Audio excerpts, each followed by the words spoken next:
Voici une petite vidéo pour vous montrer comment installer proprement la version bêta test du logiciel Promptodis et comment créer et traiter une première prise de notes avec.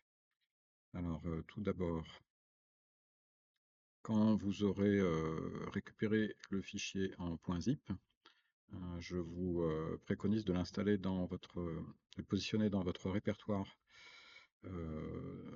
Mes documents, donc ici.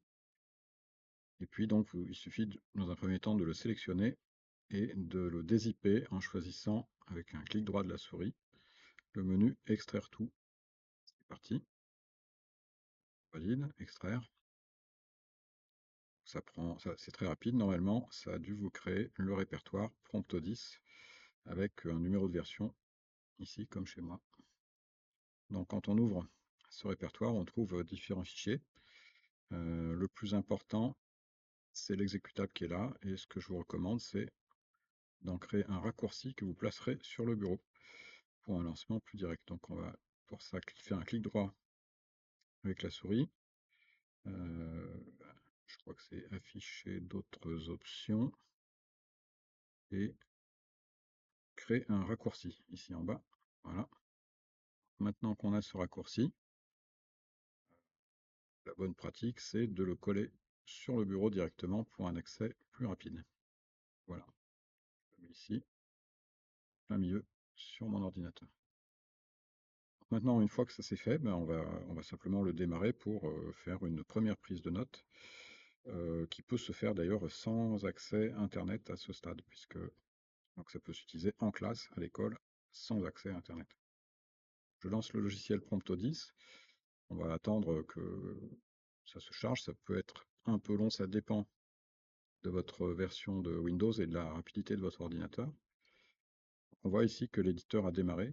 Il y a deux éléments. Il y a l'éditeur ici et une fenêtre un peu moche là en noir, correspond à un logiciel bêta test qui va nous permettre de lancer des commandes ultérieurement pour l'analyse par l'intelligence artificielle. Et revenons à l'édition. Donc ça, c'est ce qui permet de faire de la prise de notes. Donc je suis en cours, je saisis un peu au kilomètre les notes. Je peux faire un petit peu de mise en forme, bien que ce ne soit pas nécessaire, mais si j'ai le temps et l'envie, je peux le faire. Alors pour gagner du temps, je vais vous montrer avec une saisie que j'ai déjà fait, déjà préparée pour vous. Je peux, au passage, je vous montre comment on peut ouvrir une prise de notes existante. Ouvrir. Et on va les sélectionner. Ici, c'est dans un répertoire, celle que j'ai préparée par exemple sur une fable de La Fontaine, fable originale.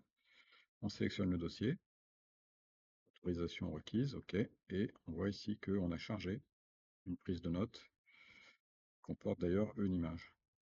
Comment ajouter des images dans la prise de notes? C'est très simple. On a un petit menu ici, insérer une image, qui permet d'aller chercher une image. J'en ai pas beaucoup de prête, mais peut-être ici. Mettons, c'est un peu n'importe quoi, j'enlèverai après. Voilà, j'ai mon image. Donc je peux la redimensionner et la supprimer également. Donc là on a une fable de La Fontaine, saisie brute de pomme en mode un peu dyslexique. Et donc maintenant ce qu'il faut faire c'est sauvegarder cette prise de notes pour pouvoir la réouvrir plus tard à la maison quand on aura accès à Internet pour la retravailler et la corriger avec l'aide de l'intelligence artificielle. Alors comment sauvegarder? On va cliquer sur ce bouton, sauvegarder le document sur l'ordinateur. On va lui donner un petit nom, fable, et on va valider sur sauvegarder. Bon, après, on choisit où on veut le mettre. Donc, ce qui est recommandé, c'est de le mettre dans le répertoire documents.